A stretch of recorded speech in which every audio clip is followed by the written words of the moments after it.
Ao longo do curso anterior, estudamos tudo o que é necessário para poder modelar corretamente uma determinada realidade em GeneXus.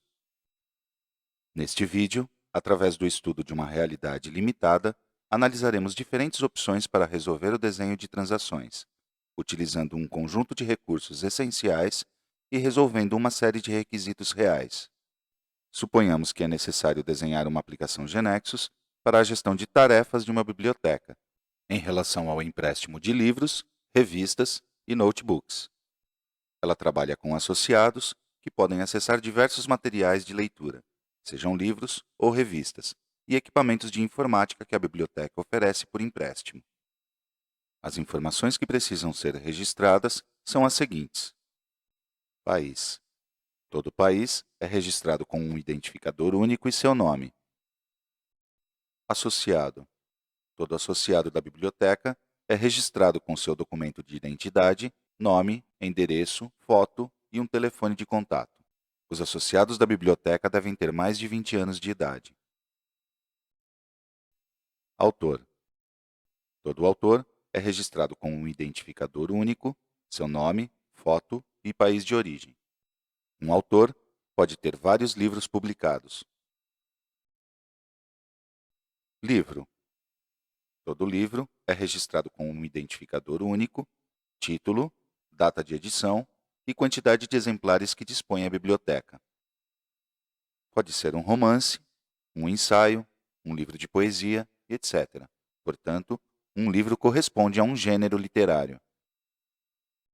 Além disso, um livro tem um autor e uma editora responsável por sua publicação. Revista. Toda revista é registrada com um identificador único, título, data de publicação, a imagem da capa e a quantidade de exemplares disponíveis. Notebook. A biblioteca oferece notebooks aos seus associados por empréstimo, uma vez que muitos são escritores e pesquisadores. Cada notebook é registrado com um identificador único, sua imagem e uma breve descrição. Além disso, é registrado seu estado, disponível ou emprestado. Empréstimo. A biblioteca oferece livros, revistas e notebooks para empréstimo aos seus associados. Todo empréstimo é registrado com um identificador único, a data de retirada, o associado e a data de devolução que deve ser determinada automaticamente.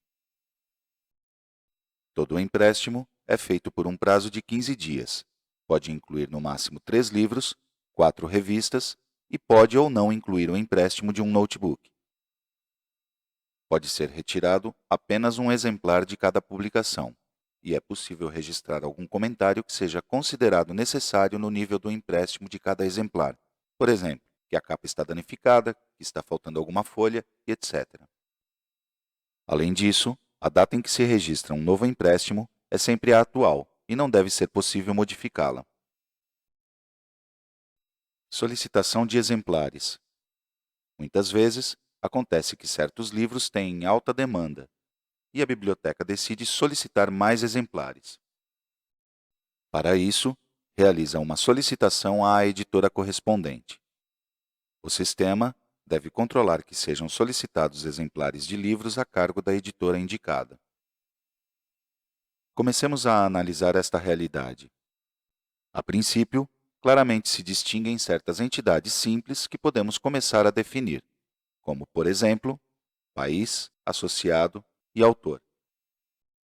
Mas antes, é bom levar em consideração que a maioria das entidades são registradas com um identificador que pode perfeitamente ser autonumerado, com exceção do número de associado, que, como mencionamos, é registrado com seu documento de identidade. Portanto, definimos o domínio ID com a propriedade AutoNumbering True. Definimos também o domínio Name como caractere de 20. Vamos começar definindo a transação Country, com Country ID como chave primária e Country Name como atributo secundário. Country ID fica baseado no domínio ID, e para controlar que o nome não se repita, definimos o correspondente índice unique. Esta mesma definição vale em todas as entidades onde é necessário controlar que o nome não se repita.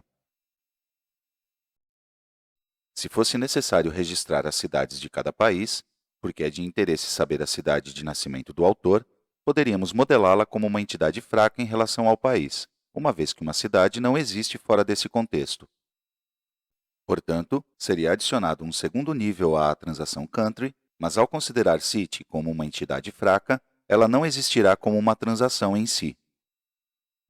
Isto significa que CityID não existirá como chave primária em nenhuma tabela e, portanto, para saber, por exemplo, a cidade de nascimento de um autor, será necessário o par composto pelos atributos CountryID e CityID, que serão a chave primária da tabela CountryCity associada ao segundo nível da transação Country.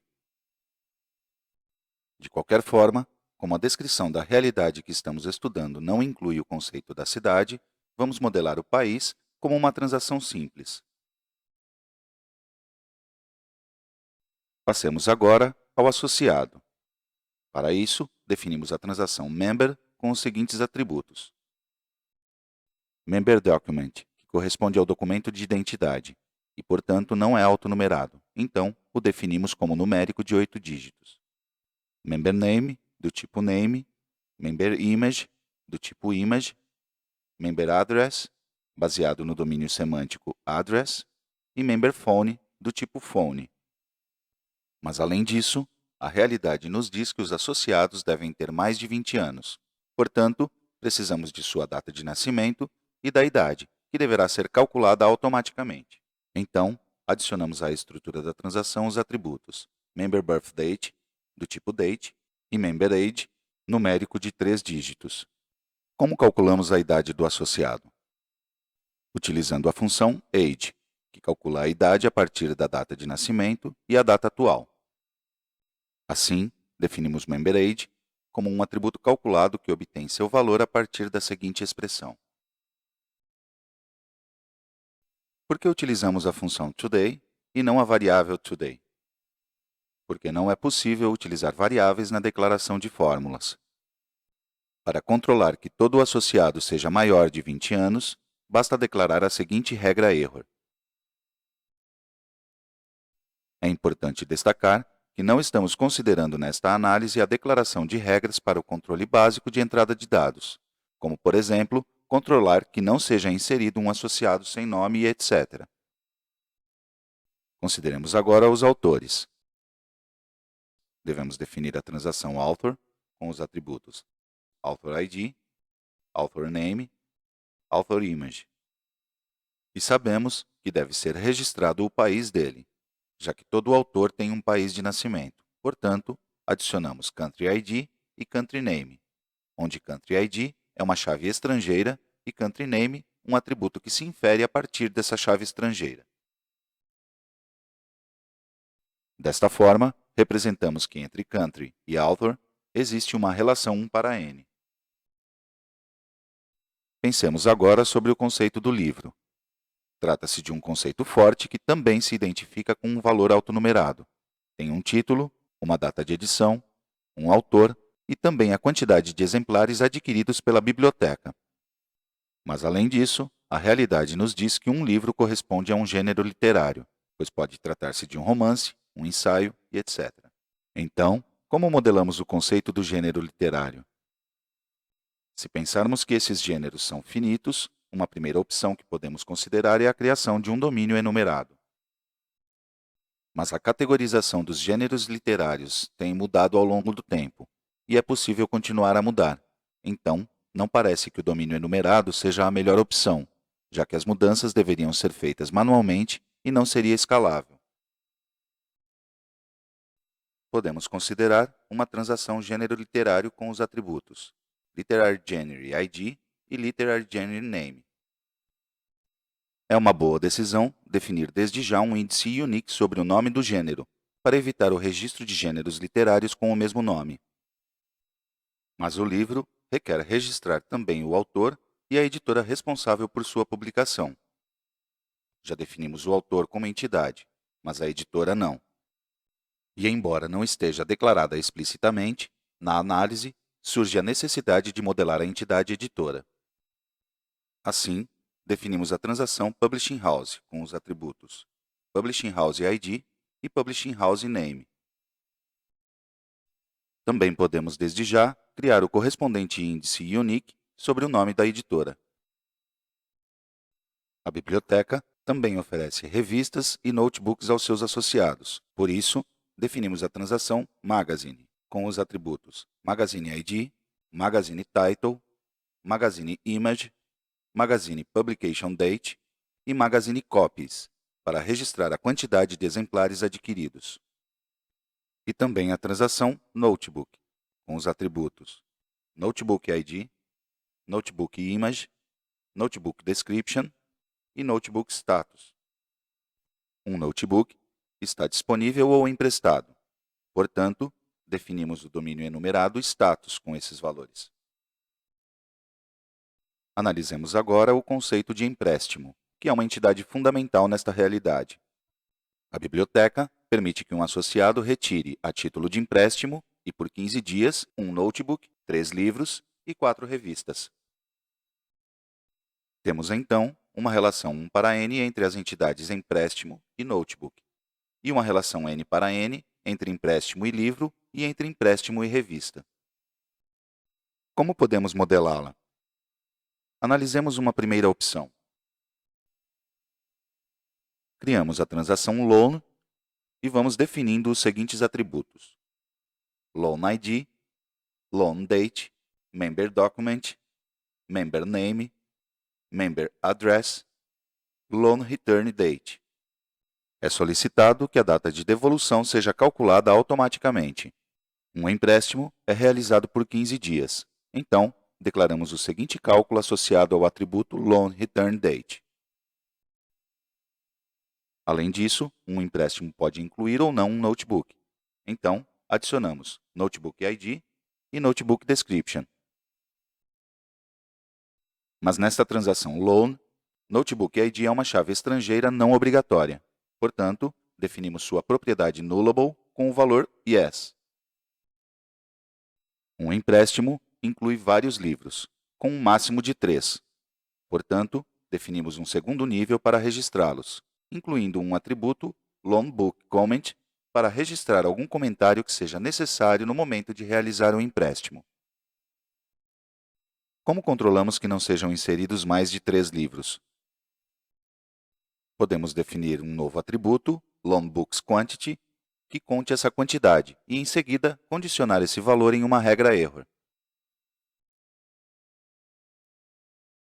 Mas o mesmo empréstimo pode incluir até 4 revistas. Então, podemos definir outro segundo nível, paralelo ao livro, para registrar as revistas. Da mesma forma, pode ser controlado que não sejam retiradas mais do que 4. A realidade descreve claramente que a data de registro de um empréstimo sempre deve ser a atual, sem possibilidade de modificação. Para isso, declaramos as seguintes regras.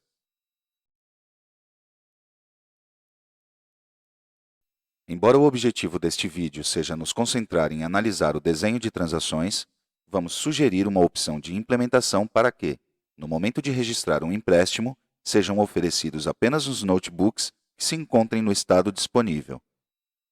Essa implementação podemos fazer a partir da definição da própria transação, e por isso a incluímos. Vamos remover o atributo Notebook Description, pois iremos disfarçar o identificador de um notebook com sua descrição.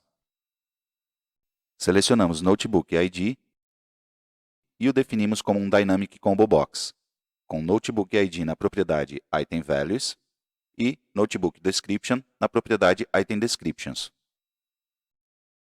Isso carregará todos os notebooks registrados. Para que somente sejam oferecidos aqueles com estado disponível, declaramos a seguinte condição. Embora esta não seja a única forma de controlar que um notebook se encontre disponível no momento de registrar um empréstimo, é uma implementação que podemos resolver a partir da definição da própria transação.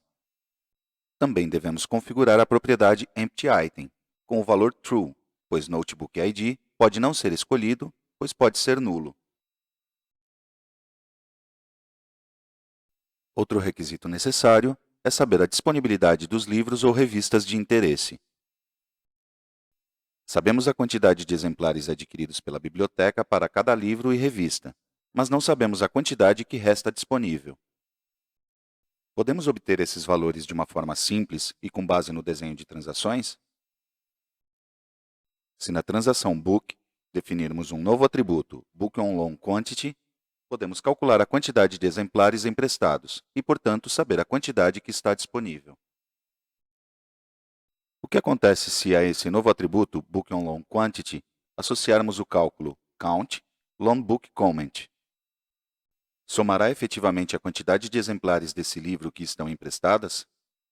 A resposta é sim, porque a tabela associada à transação onde definimos o cálculo é Book. E a tabela onde o cálculo é resolvido é LoanBook, já que fica determinada pelo atributo LoanBookComment.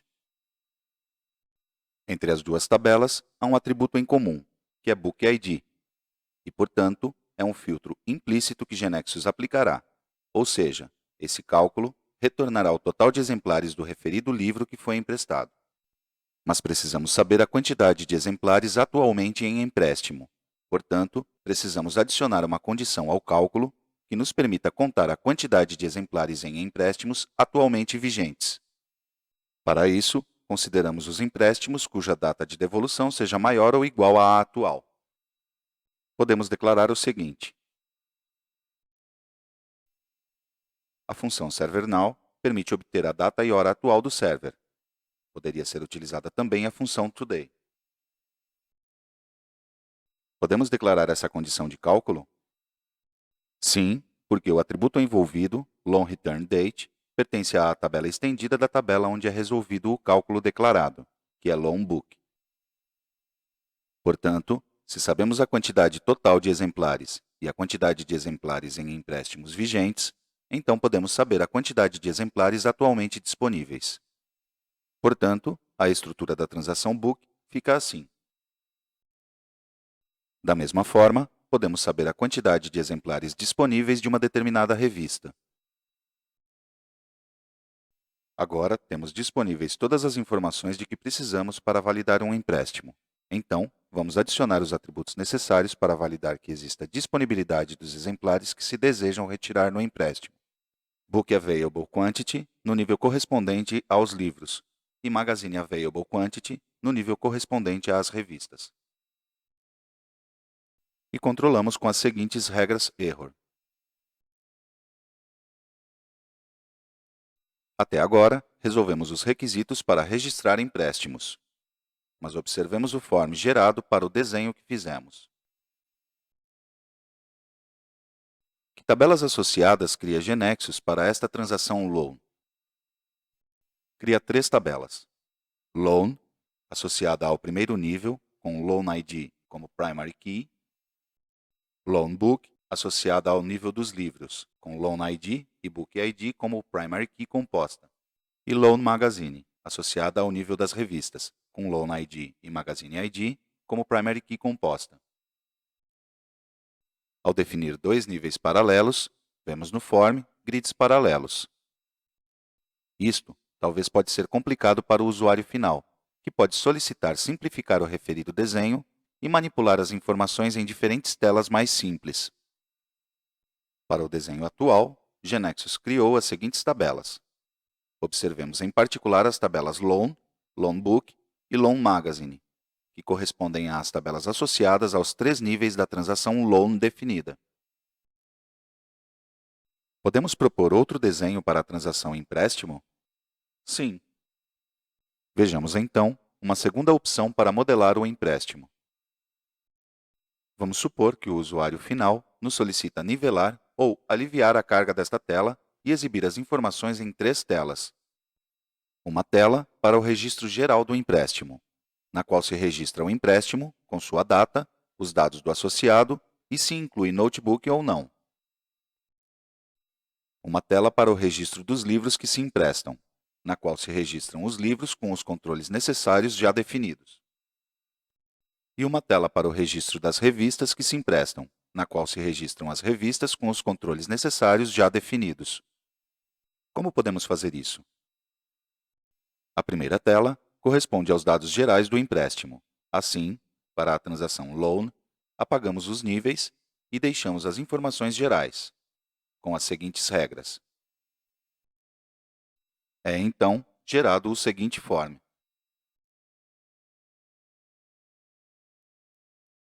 Para oferecer outra tela com o registro de livros, precisamos de uma nova transação. A chamaremos de Book Loan. Deseja-se inserir o identificador do empréstimo, ver suas informações gerais e inserir os livros. Portanto, a chave primária também será Loan ID. E dessa forma, não será criada uma nova tabela, pois já existe uma, onde Loan ID é a chave primária. Dessa forma, estaremos referenciando a mesma entidade Loan e apenas será criada a tabela associada ao segundo nível. A transação Book Loan tem então a seguinte estrutura, com as seguintes regras. É então gerado o seguinte form.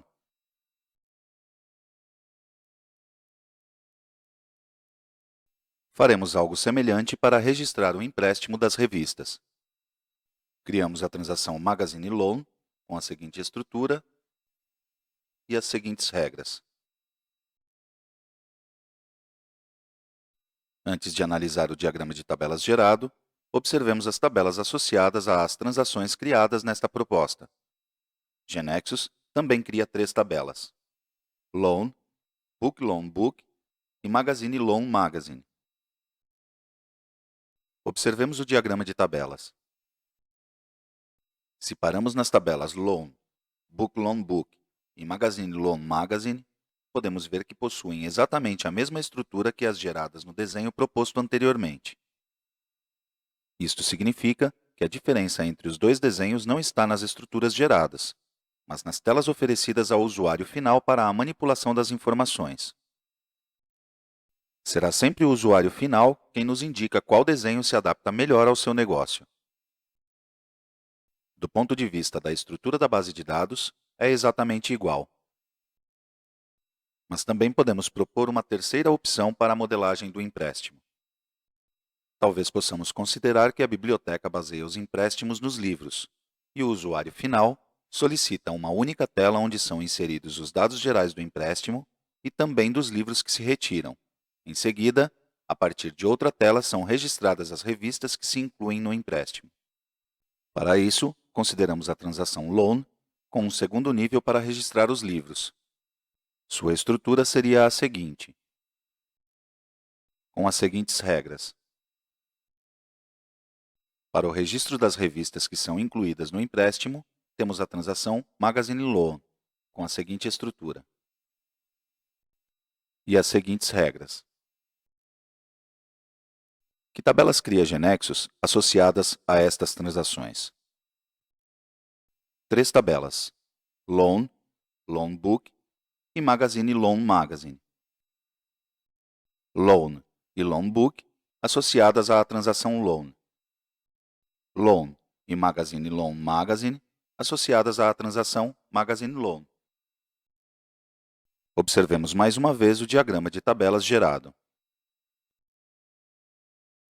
Se novamente observamos a estrutura das tabelas Loan, Loan Book e Magazine Loan Magazine, vemos que são iguais às tabelas geradas nas propostas anteriores. Estas propostas, então, mudam as telas oferecidas ao usuário final, mas não a estrutura da base de dados. Se, em vez de priorizar o empréstimo de livros, tivesse sido feito com as revistas, a estrutura das tabelas geradas permanecerá a mesma. Agora, existe alguma outra opção totalmente plana que não inclua segundos níveis? Se o usuário final solicita telas simples, sem grids, o que podemos lhe oferecer? Lembremos que entre as entidades empréstimo e livro existe uma relação N para N, e entre empréstimo e revista também. Vamos analisar para empréstimo e livro, e será análogo para empréstimo e revista. Consideremos as seguintes estruturas. Para que entre elas exista uma relação N para N, precisamos de uma tabela de relação com a chave composta Loan ID, Book ID. Definimos então a transação Book Loan, com a chave primária composta de Loan ID, Book ID, e a seguinte estrutura. Quais tabelas são geradas? as mesmas que vimos anteriormente.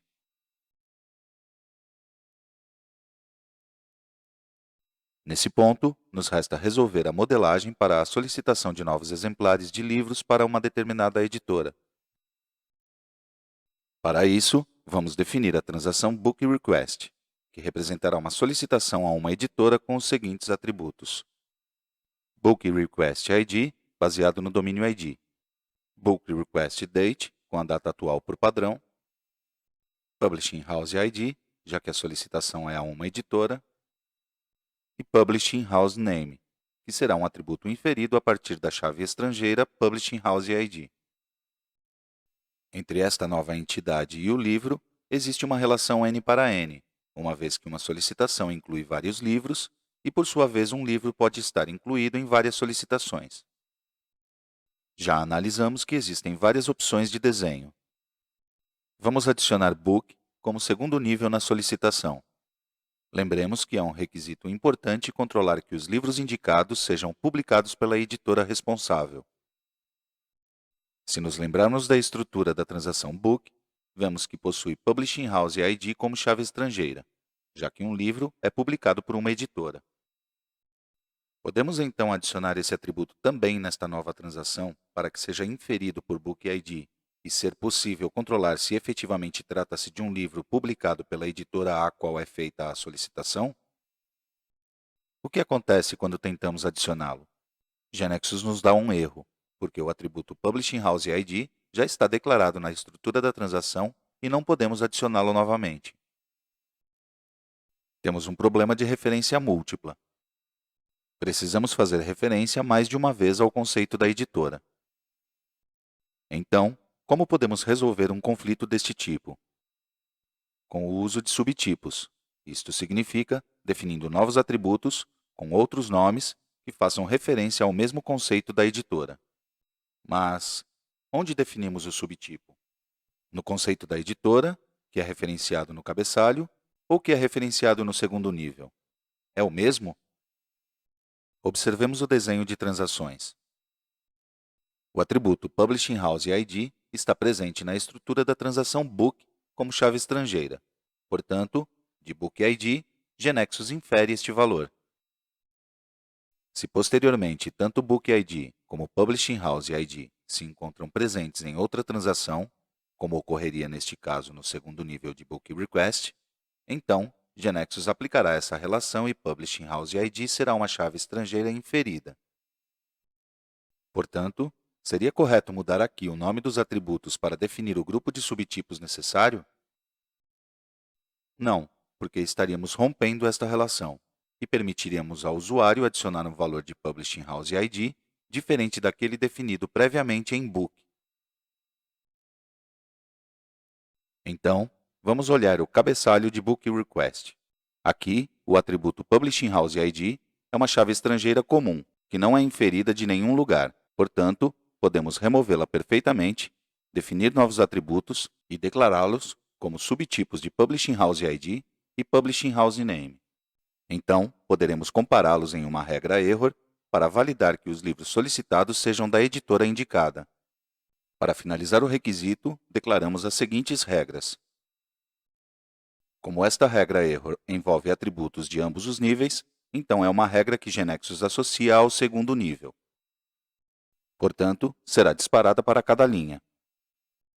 Isto significa que, ao inserir um novo Book ID, será avaliada a condição e, caso seja verdadeira, será disparado o erro. Resolvemos o requisito. E se tivéssemos definido todo o segundo nível como um grupo de subtipos? Também o resolveríamos, com a diferença que, tal como analisamos detalhadamente no vídeo dos subtipos, embora esta solução possa ser menos óbvia e levar a ter que criar mais subtipos para poder inferir onde sejam necessários, tem como principal vantagem que a ambiguidade é resolvida na própria tabela que a causa. Poderíamos propor alguma outra opção para evitar a definição dos subtipos na transação de dois níveis? Sim, mas devemos deixar claro que, como critério de trabalho, sugerimos sempre abordar o conflito de referência na transação que o apresenta. Por isso, o resolvemos na própria transação Book Request. Contudo, poderíamos observar a transação book e definir ali o grupo de subtipos. O que ganhamos? Que na transação book request não exista conflito de referência. Mas devemos ter em mente que no caso de já termos consultas definidas sobre book, por exemplo, um catálogo de livros, deverão ser atualizadas porque foram alterados os nomes de alguns atributos. Por último, poderia ser evitado o uso de subtipos? Sim, por exemplo, chamando em cada linha e antes de sua gravação, um processo que retorne se o livro é publicado pela editora indicada ou não. É evitada a definição do grupo de subtipos, mas é invocado em cada linha um processo para que avalie uma condição que pode ser resolvida na definição da própria transação. Por tudo o que foi visto, e para finalizar, lembremos que sempre devemos analisar, avaliar a realidade a ser modelada e implementar a opção que consideramos correta. E para isso, é fundamental trabalhar sempre junto com o usuário final, que será aquele que nos orienta na seleção do desenho. Não podemos esquecer que a aplicação deve ser uma ferramenta de apoio ao usuário final, para uma melhor gestão e desenvolvimento de seu negócio.